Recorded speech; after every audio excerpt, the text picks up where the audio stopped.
Hello folks, this is Ben from Drunken Buddha, and today I'm going to be exploring 15 bullshit beliefs that we internalize from society. So these are beliefs that we've taken on unconsciously from our parents, our teachers, people we've worked with. They exist at all levels in our institutions, even in our governments, and they're generally sort of how our society sees the world. It's the lens through which almost everyone filters the world. And this is important because a lot of these beliefs, because they're so unconscious, they actually don't serve us, but they rather serve the needs of society as a whole, or of the people who handed down those beliefs to us, right? And as a result, they actually can cause us a huge amount of pain and suffering. And what we get out of them, what their purpose is rather to help us fit into society and to, stay safe, stay within the guidelines, not rocking the boat too much, not making anyone else feel too uncomfortable. But we kind of betray ourselves as we do that, which is what causes so much suffering. And so we want to start to bring some of these unconscious beliefs into consciousness so we can see them and then hopefully start to gain a little bit of freedom around them. Now, it's worth saying that, we're going to be talking about this at the conceptual level, but these beliefs, they actually have very, very deep roots in our body. So they go right down, intertwined with our nervous system. And so it's not enough to just see them intellectually. You've also got to start working on that somatic level if you really want to get free of them. And I'll talk a bit about how to do that at the end of the video. Another reason why these beliefs are here, why they are the way they are, is because our society is founded on a lot of shame and fear. These are kind of the default states of the collective nervous system of our society, right? And the beliefs that are engendered by this society reflect that fact, right? So they come from a place of fear and shame, and they're trying to overcome those. And that automatically puts us in that position as well, of constantly trying to overcome this fear and shame within ourselves. But it doesn't work, and that's why we need to explore them. And you can see, as an example of this, you can see that this is the case by looking at the kind of people that rise to the top in our society. So a few recent examples, I don't want to get too personal, but these are two good examples not to use, is Donald Trump and Boris Johnson, two leaders of the US and the UK, or in Trump's case, the former leader.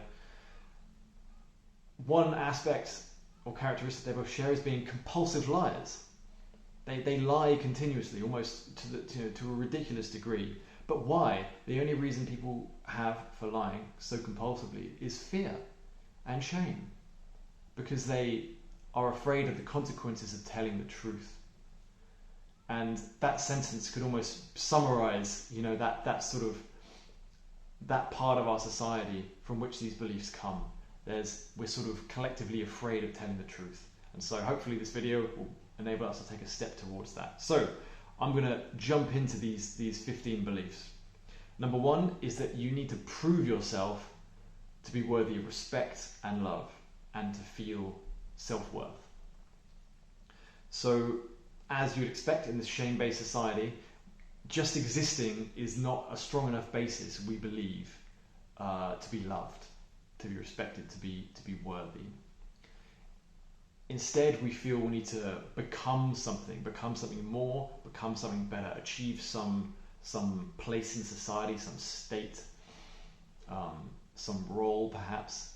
Only then will we be good enough to get some love, to get some approval, and all those things that we really crave. Right, and as a result, we feel that we need to beat ourselves up to try and make ourselves better. We need to shame and hate ourselves to try and push ourselves forward to then become worthy of that love. And you can see that in almost everyone. The way they talk about themselves is that they're not working hard enough.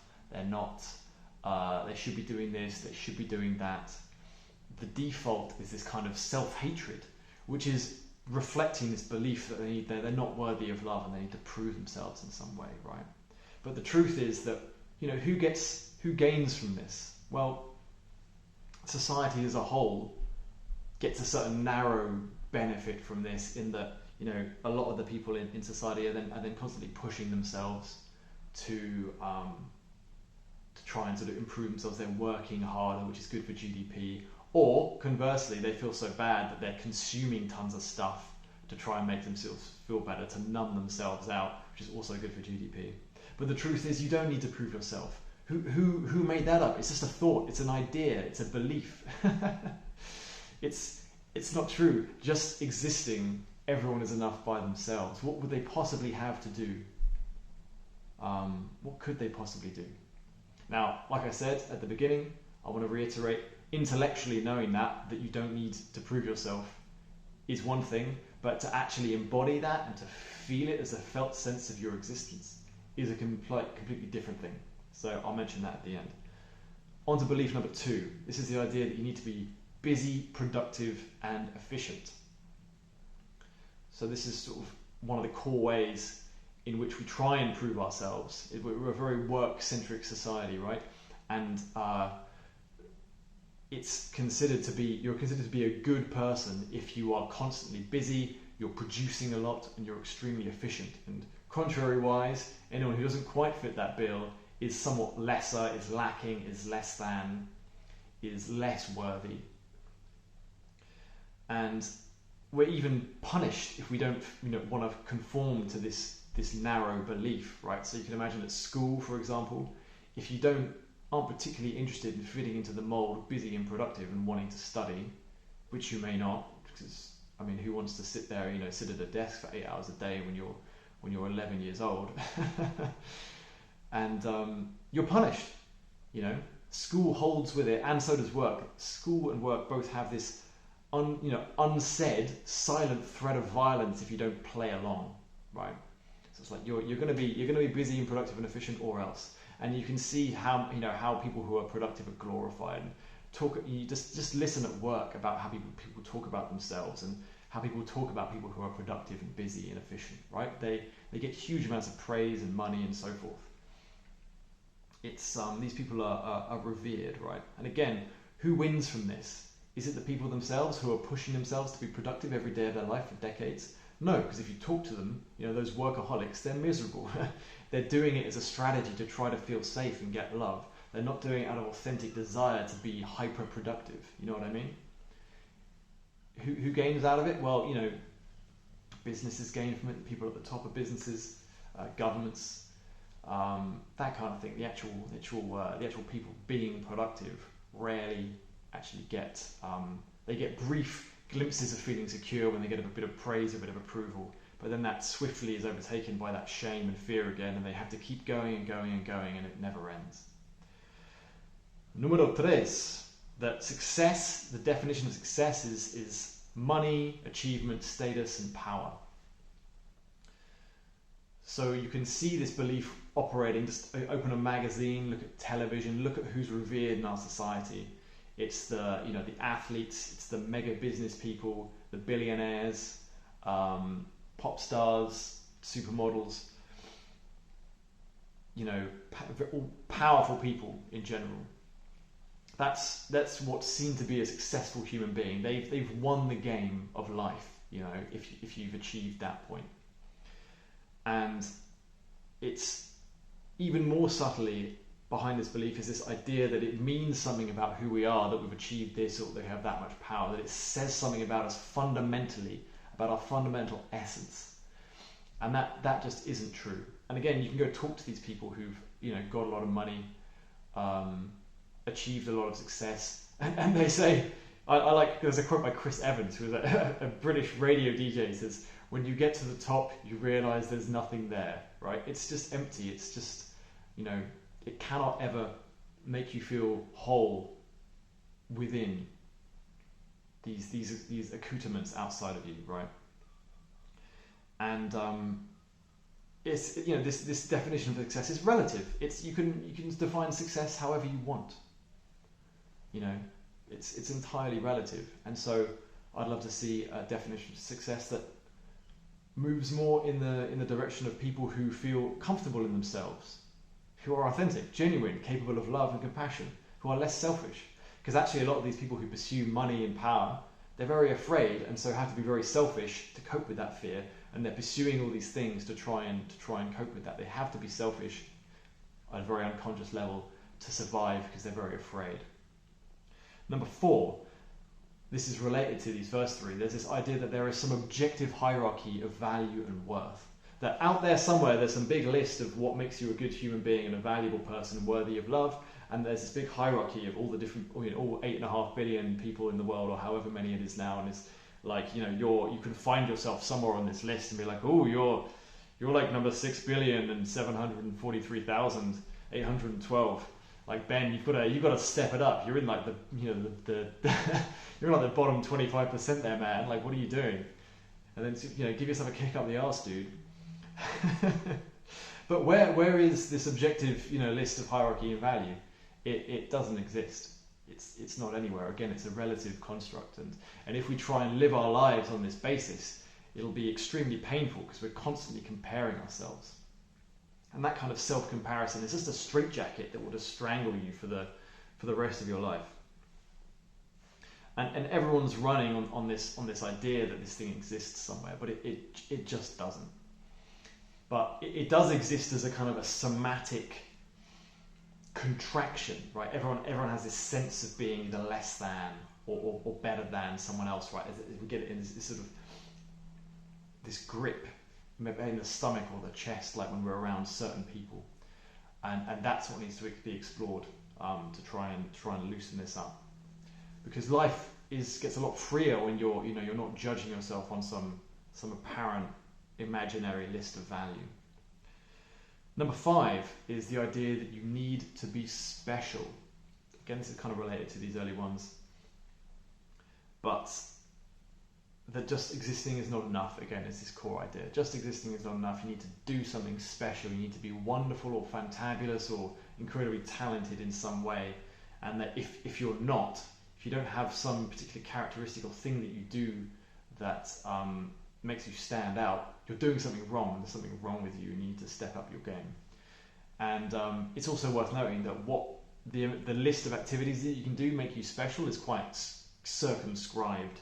So if you sell your business for $1 billion, special. If you raise your children well, not so special. Although obviously a society that raised all their children well would be off so much better off than one that had tons of $1 billion businesses. Number 6, now we're taking a different turn, is the idea that human nature is competitive, selfish, individualistic, and aggressive. That's what humans are, and that's how you need to act in the world and be in the world in order to make it and in order to survive, right? It's a dog-eat-dog world out there, and so when the going gets tough, the tough gets going, and all that good stuff. This, in fact, does not reflect the truth, but it's kind of like a collective trauma response to perhaps what's happened in recent history. If you think about all the upheaval of world wars and such in the last century, it's kind of like created this sense of collective unsafety or uncertainty, and the different various environmental crises and so forth probably contribute to this as well. And this belief really reflects a society that doesn't fully meet our needs, right? So Gabor Mate talks about this, and he's like, imagine if you had a flower that was growing in a flower bed that didn't have the right nutrients in the soil, it wasn't getting enough sunshine, and wasn't getting enough water. It might grow in a very funny way, right? You see this sometimes with particular trees or flowers. They'll grow in a certain way, quite twisted and gnarled, because they didn't have the right nutrients, and they have to fight for like the scrap of sunlight that they need, right? And then it's like looking at that flower and going, oh, that's how flowers are. That's the nature of that flower. But it's not. It actually says much more about the environment in which the flower was growing. And this idea around human aggression and individualism and competition is the same way. It doesn't speak about human nature. It speaks volumes about the society in which we've grown up, which has forced us to grow in this twisted, competitive, aggressive, individualistic way, right? Which doesn't actually suit our nature. It's just what we've had to adopt, and it's like an ill-fitting suit that we've had to put on. In fact, for about 95% of human history, humans have been incredibly community-oriented, family-oriented, highly collaborative. This kind of idea of the village, of this whole village of humans that would work together and raise each other's children and so on and so forth. That's the historical norm for human beings, and that reflects our nature much more than this ideal of selfishness and aggression. We're actually, given the right circumstances, we're much more selfless, collaborative, and so on. Number 7 is the idea that consumption is the pinnacle of human existence. Now, this belief says that the best you can get in life is essentially pleasure from consuming different products, services, and experiences. That if you can go on a great holiday and drive a Lamborghini around somewhere super fancy, and then you go for a luxurious meal in the evening, and you have go in your jacuzzi while sipping whiskey and playing PlayStation on a big projector screen, I don't know, you can imagine whatever you want. Getting on your super yacht and floating about the place, getting private jets everywhere, wearing super fancy clothes. This is what it's about. That's the pinnacle of human existence, right? This is, again, you can look at these people who are doing this and say, does it look like they've embodied the pinnacle of human existence? Think about someone like Roman Abramovich, one of Putin's henchmen. He's got a super fancy yacht. I'm sure he's got lots of consumption. He famously once, I think, he was in Afghanistan or Uzbekistan, and he ordered sushi from London and got it flown over, like 40,000. He spent 40,000 euros flying over his favorite sushi to Uzbekistan so he can have it. Right? That's got to be the peak of like exorbitant consumption. Is he a happy person? Does he feel comfortable in himself? Does he feel safe and secure and whole? Probably not. And this I talk about these high-flying people, but this permeates, just normal people. You can see how it affects their life every day. They're constantly turning to different objects and experiences to try to fulfill them. There's constantly Netflix, coffee, going on holiday, going to do this, going to that pub, going to that restaurant, watching this, watching that. And this is fine, there's nothing wrong with it. It's not what we're actually desiring. It's just we've taken on this belief that this is the way to fulfill our needs, is through consumption, right? But as the George Carlin joke says, it's like hoping that possessions will make you happy is like trying to sate your hunger by taping sandwiches to yourself. It just doesn't work. It just doesn't work. Rather, perhaps there's something else that we're looking for, like connection, or love, or peace, or wholeness. That drive to consume is actually a reflection of our dissatisfaction, of our sense of lack. It's much deeper, right? So that's another juicy one. That sort of underpins a lot of pretty crazy stuff that people do, and that underpins a lot of how people live their lives in constant pursuit because of this belief that they're holding. Number 8, another bit more of a different direction again, that reason is better than emotion. So we should all be living our lives, on the basis of reason and rationality, and that emotions and emotionalism are kind of weak and secondary, right? They get in the way and they obfuscate our clear seeing. This is among the most ridiculous bullshit I could possibly imagine. I used to be stuck in my head as a head person, completely dissociated from my body. I was very arrogant, sort of intellectual type, thinking I knew everything and that everyone else were idiots. And it turned out I was like half dead, right? I was completely dissociated from my body. I was completely numb and really deeply miserable as a result, because my body was frozen and full of anxiety and fear and shame. And I was, as a way of coping with that, I would just tell myself that I know everything and that I'm the best, and that rationality and reason are the way forward. And I was trying to heal myself through rationality as well. Writing tons, trying to figure out the best way to, writing lists and to-do lists and routines and all sorts of crap. Actually, I needed to turn towards my emotions, which I had been rejecting, and pushing down and numbing myself out from in order to feel better and to become a much more whole person, much more functional, much more open, compassionate, much better relationships at work. It all comes from integrating our emotions, which as a society as a whole we've repressed and pushed away from ourselves. And it's ridiculous. There are all these people who are like just like that, sort of half-dead zombies dissociated from their bodies, with absolutely no idea why they're stuck in their heads, no awareness of the fact they're stuck in their heads, and that's a survival and a coping mechanism. Them telling everybody how they should be living their lives and how everyone shouldn't be emotional and so on. It's just fucking preposterous. So, watch out for that one. Emotions, if you're feeling your emotions, that's a good thing. That's the right direction. Number 9, here's a juicy one. We know what's best for you. So, parents, teachers, bosses, doctors, they think they know what's up, right? They think they know what you need, what you're doing wrong, how you can fit in better.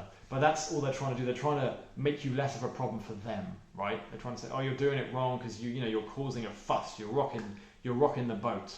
And if you don't like how things are, then there's something wrong with you and you got to fix it. It's your responsibility, right? And if endlessly working, consuming isn't quite meeting your human needs, then we're going to give you some free therapy, maybe at best, and then you can go talk to someone and sort it out so you can stay quiet and just keep sort of trucking on with what we want you to do. And it's obvious to see that how painful this is for individual people who are suffering because they aren't getting their needs met by because of a lot of the reasons I've just mentioned, and they're just assuming that it's their fault in some way, right? They're being given the idea that these other people, they know what's best for me, and alright,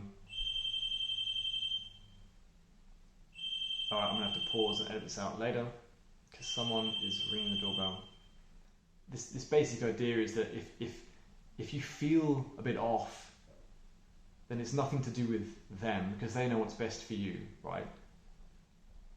That you need to kind of sort yourself out and then start back, so you can conform again to what they think you should be doing. But the truth is that this only serves them and it doesn't serve you. And so you will take on the pain and suffering of not quite fitting in, not feeling comfortable in your own skin, just so you can get their approval. That's the trade-off, the deal with the devil that we do. But the truth is that no one knows what's best for you. Only you know what is best for you. How could they? How could they possibly know? And maybe you don't know what's best for you either, and that's totally fine, but they certainly don't. This doesn't mean that friends and family can't give you helpful advice, that you can't listen to them. Only that ultimately, the decision, the more free of their expectation your decision is, the more authentic and right it will feel.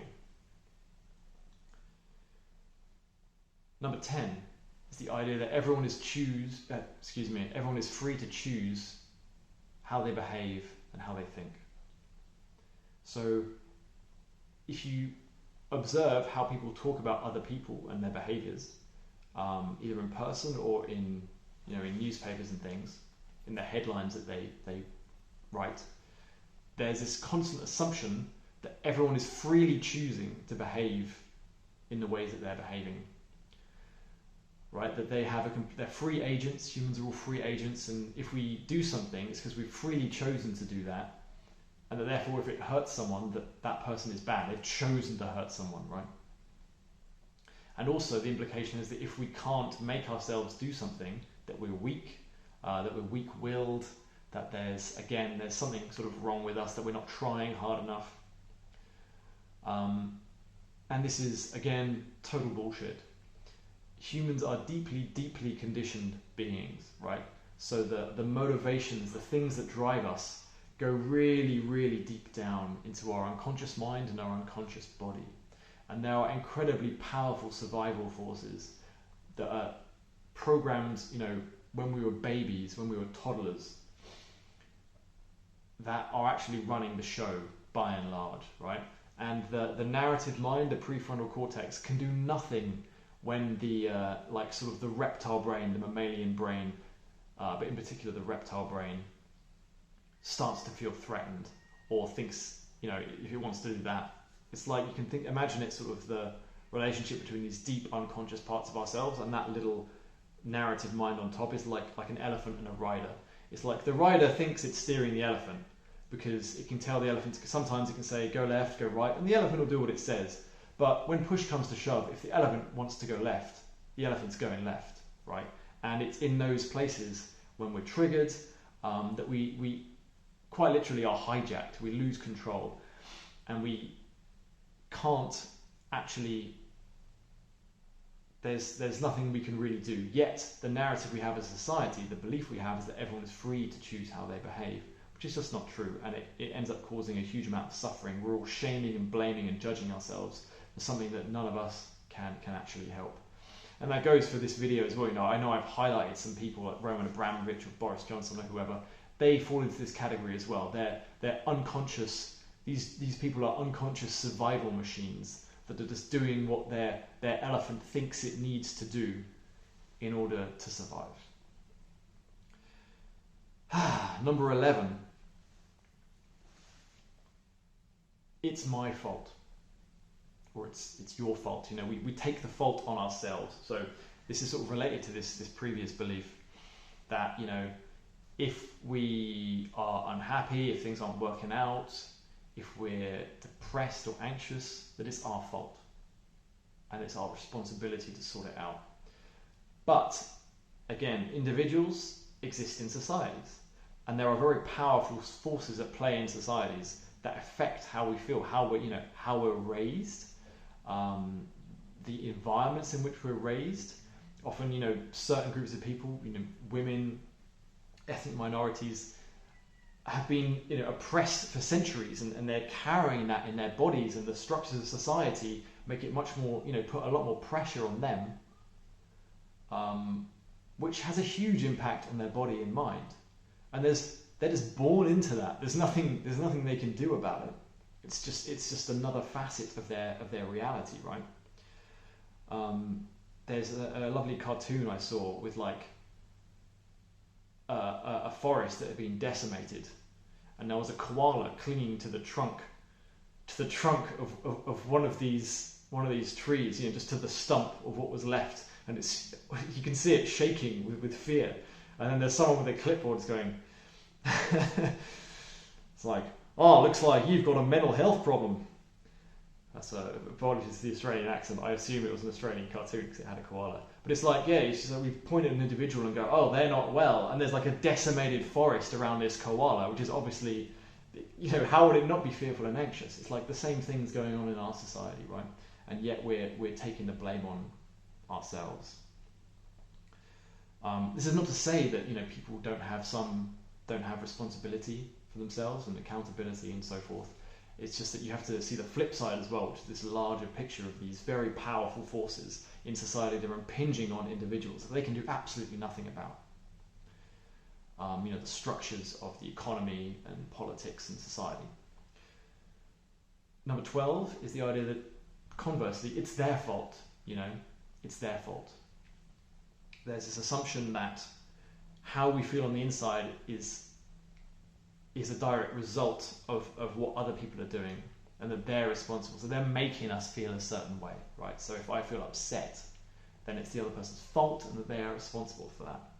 And depending, this is true in a certain sense, but it's not completely true in that how people's actions and behaviours will affect us internally is massively dependent on our own beliefs about ourselves and the state of our nervous system and our body and all these things. So there's this other part to it that we, in our society, we completely overlook. And you can see it, in like law courts. They're like, oh, this person caused me distress and anxiety and so forth.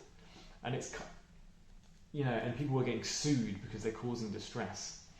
And of course, I totally understand it. There are many cases, I'm sure, where people are doing things they shouldn't be doing and making other people's lives more difficult. But there is this other facet at play, which is where, our own internal state is the other side of the coin of this little play of relationship between different people. And it's not actually fully true that other people are responsible for how we feel on the inside. And this is actually massively helpful to free ourselves from, because then we can free our energy from constantly pointing to others and blaming and shaming them, which you may notice goes on in this society a lot. If you read the newspaper, it's all it is other people saying, shaming other people and calling them out. That's all it is. That's what passes for news these days. And it's understandable. And in saying, again, I'm not saying that people aren't doing things they shouldn't be doing to others. That's absolutely the case. But freeing ourselves from this belief that how we feel is a direct result of what others are doing can bring us massive freedom. Number 13 is this idea that it's a tough old world out there, that life is hard. Now the problem with this belief is the idea, not that life can be hard. Life sometimes can of course be incredibly challenging and difficult, but the idea that it's inherently hard and that it's inherently a tough old world, and you've got to have some grit and really buckle down and grin and bear it. Because this kind of makes us brace very tightly and to be really afraid of the future. And it tends to become a self-fulfilling prophecy as well. Whereas if you can relinquish this belief, it doesn't mean that life is not sometimes hard. It's just that you're not judging it in advance, right? So there are periods when life is hard and there are periods when it's easier, but you're not judging life as a whole, because that's kind of like almost like a collective trauma response that we've taken on as a society. That then becomes a self-fulfilling prophecy, because if we believe that life is hard and that it's suffering, then we'll tend to see that out there, and we'll tend to close up and protect ourselves more, and everyone else is doing that too, which then actually makes life harder, because it's much harder to relate to each other. Number 14 is that our mental health and physical health has nothing to do with our life history.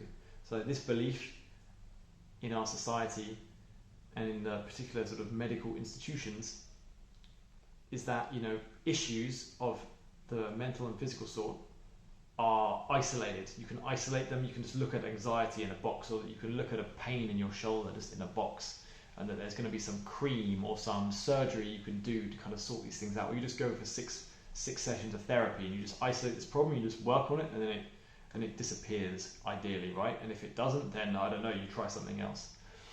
And this is unbelievably reductionistic, and it's almost infantile in its approach. And you can go to the doctor nowadays and you can say you've got a particular chronic pain, or you can say you've got a skin rash, and no one will ask you about your life history. No one will ask you how your childhood was, and whether your body can be full to the brim with trauma, and the doctor will think will just be like, no, that's not really relevant, to your skin and the state of your skin. And this belief is just causing so much suffering, because we try and treat these problems as just like little isolated issues, when the truth is that what happens to us in our lives is the only possible determinant, the only possible influencing factor that would lead to this. Like everything in our lives has led to this moment where we have some given mental or physical issue, right? Especially all the emotional stuff is particularly being sidelined, but there's more and more scientific studies coming out how emotional repression and trauma causes all sorts of diseases, chronic diseases, physical diseases, as well as all the mental health issues, which people are slapped. People have these labels slapped on them of this disorder and that disorder, whereas actually it's often some historical trauma that's then manifesting as some particular physical illness, or can be often. And this approach is totally insane.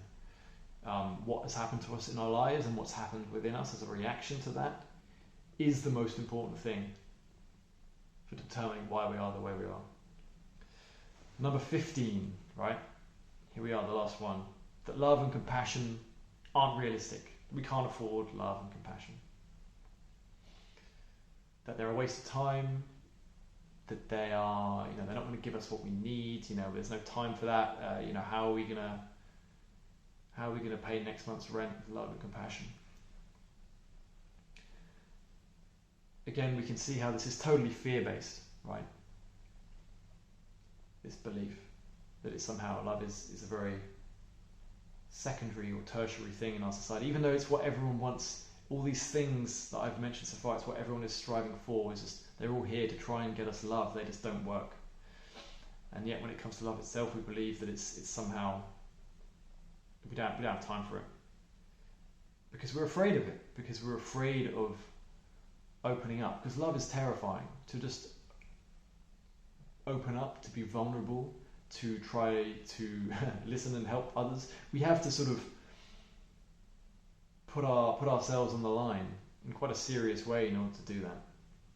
It's love is a serious fucking business. As is compassion. It's not some airy fairy fluffy thing, pink candy floss and unicorns. It's profoundly terrifying. Accepting, loving all the parts of ourselves that we don't love, loving the parts of other people that we don't love, loving the things in the world that we don't love. These are all deeply terrifying because it forces us to relinquish control and relinquish powerful survival strategies we've been using our entire lives. Control, judgment, shame, fear, these kinds of things, which cause us huge suffering, but that we don't want to let go of because it's scary. And you don't have to. There's nothing wrong with that. Nothing wrong with anything I've said so far. It's just that if life on the other side of these things is more fun. It feels you can be more yourself. I'm not saying I've overcome these by any means, but I've taken some steps in that direction, and those steps I would not give up for anything in the world, which is how I know that it was the right direction. When you learn things, when you resolve these issues within yourself, you start to feel something you never knew was possible, right? And it's something you don't want to give up for any amount of money, success, power, or any of the things we've been talking about. And that's how you know you're on the right path. So a final word, like I said, I would give on how you can start to address some of these issues. It's a body issue, really. Not in the sense of how you look, but these beliefs are rooted deeply in the body, in that grip in your stomach, that tension in your chest, the shame that rushes up your neck, right? These are the roots of these beliefs, and you need to feel grounded and well supported enough to go into these different feelings, which normally and historically we've pushed away and suppressed and repressed. You have to start turning towards them and reintegrating them. And then when you start integrating these different emotions, the beliefs that they were fueling can start to weaken, and you can start to feel more and more comfortable in your own skin, more authentic, just being yourself. So it's a kind of like a welcoming of all these different parts of you back in that we've been trying to hide because we felt we had to hide them in order to get love, right? You can see how this is just a vicious circle. We have to hide parts of ourselves to get love because we believe we're not good enough. But as we hide these parts of ourselves, we feel less and less comfortable and authentic, which makes us strive for love even more. So we hide more and more parts of ourselves, and we keep going round and round and round. So this is what I do. I help people to, discover and explore these different parts of themselves and support them in that journey. So you can find some information at the links in the description below. And I hope this was helpful. Peace out.